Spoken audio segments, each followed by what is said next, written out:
All right, today we're going deep into the psychological abyss of one of literature's most famous murderers. And look, this isn't just a story about a crime.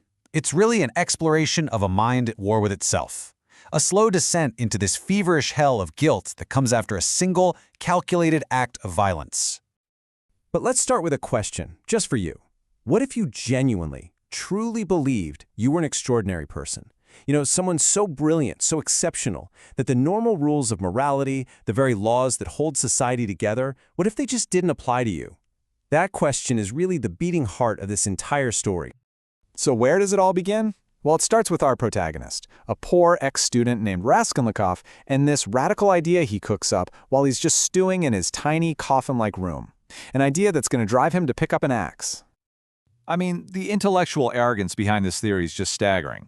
You have to remember this is 19th century Russia, and these nihilistic utilitarian ideas are swirling all around. Raskolnikov basically convinces himself that for a guy like him, murdering some greedy old pawnbroker isn't a sin. It's not even a transgression. He's so obsessed, he writes an article about it, and he concludes that his design is, and I'm quoting here, not a crime. He believes his superior reason and his will are just going to remain completely unimpaired through the whole thing. This quote, this really captures the core of his belief system. This is Raskolnikov himself, trying to explain his philosophy later to Sonia, the prostitute. And it reveals this chilling logic where, power and daring just create their own morality. He really truly believed he was one of those who dares most of all.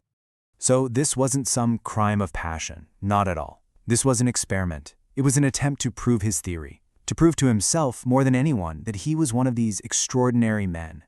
He was so certain his intellect would carry him through, that there'd be no messy psychological reaction. But he failed to account for one critical thing: his own humanity. And so the theory moves from the page into the real world. We're about to see how this clean, intellectual concept just shatters against the messy, brutal reality of the crime itself. He plans everything meticulously. He literally sews a loop into his overcoat to hide the axe. He starts climbing the stairs to the pawnbroker's apartment on the 4th floor softly and cautiously, listening every minute. The building's quiet, all the doors are shut, the moment is almost there. He even stops at one point and wonders to himself, am I very pale? After the first horrific blows, this terrifying thought hits him. What if she's still alive? So he runs back to the body, grabs the axe, and he raises it again, hesitating, just for a second in this awful moment of contemplation. But the act's already done. There's really no doubt she's dead. And this is where the whole idea of a perfect intellectual crime just completely shatters. As he's fumbling around for the stolen goods, he hears footsteps. It's the old woman's timid, innocent sister, Lizaveta. She's back unexpectedly. And she just stands there, totally crushed and scared, having walked in on a scene of pure horror. Lizaveta is so terrified she doesn't even raise a hand to protect her face. The murder is reflexive, it's brutal, and it's completely unplanned. Raskolnikov, it says, completely lost his head.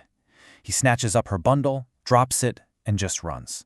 The Superman theory has died right there in that room, replaced by the panicked actions of a terrified man. He escapes, sure, but he doesn't escape his own mind. The external act is over, but the internal collapse, the real punishment, is just getting started. Back in his room, there's no sense of triumph, no feeling of extraordinary power. Instead, a dreadful chill just comes over him. He's taken with violent shivering. His teeth are chattering uncontrollably. His body is literally, physically revolting against what his mind has done. This is it. This is the moment of dreadful realization. The punishment isn't a prison in Siberia. The prison is his own consciousness, and the sentence has already begun. He knows, right then and there, that he has failed his own test. And his supposedly brilliant mind, it just starts to disintegrate. He becomes obsessed with tiny little details he thinks he might have missed. He remembers the purse was wet with blood, so his pocket must be stained. He finds these frayed threads on the floor where he cut the axe loop from his trousers. His reason is clouded, his memory is failing him, and the torture is just insufferable. So, as Raskolnikov is torturing himself from the inside, an outside force appears. And this guy understands this psychological prison better than anyone. The investigator, Porfiry Petrovich. See, Porfiry doesn't operate like a typical policeman. He's not going to just arrest Raskolnikov. As he explains it himself, why worry him prematurely? No, instead, he gives him freedom. He lets Raskolnikov walk around town because he knows that the psychological rope he's giving him is all that's needed for Raskolnikov to hang himself. Porfiry's method is captured perfectly in this metaphor. It's so chilling. He knows that Raskolnikov is, as he puts it, psychologically unable to escape. He understands that the guilty mind will be drawn to the flame of the investigation, that it won't be able to stay away. He just has to wait for Raskolnikov's own mind to do all the work for him. So, trapped between Porfiry's whole cat-and-mouse game and his own consuming guilt, Raskolnikov's internal struggle finally reaches a breaking point. He has to confess to someone, and he chooses Sonia. When he finally confesses, this is how he describes himself. See, the pawnbroker he killed was, in his theory, a useless louse. And now he sees that he is viler and more loathsome than the louse I killed. It is a complete, total repudiation of his entire theory of the extraordinary man. His failure wasn't in the planning. It was in his character. He wanted to be a Napoleon, a lawgiver, but he admits he couldn't even endure the first test.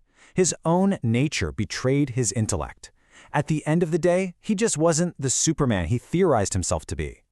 In the face of all this nihilistic despair, Sonia offers a different path. It's not about power, but faith. Not transgression, but redemption. She reads in the story of Lazarus being raised from the dead, a powerful symbol that even for a man who considers himself spiritually dead, resurrection is possible. And this leaves us with the novel's central dilemma, doesn't it? Raskolnikov's theory was that a great man could transgress for a higher purpose. Sonia, and really Dostoevsky, seem to propose an alternative, that true redemption comes not from power, but from accepting suffering. It's a question that just echoes through the rest of his journey. Can punishment, whether it's from the state or from your own soul, truly wash away the blood?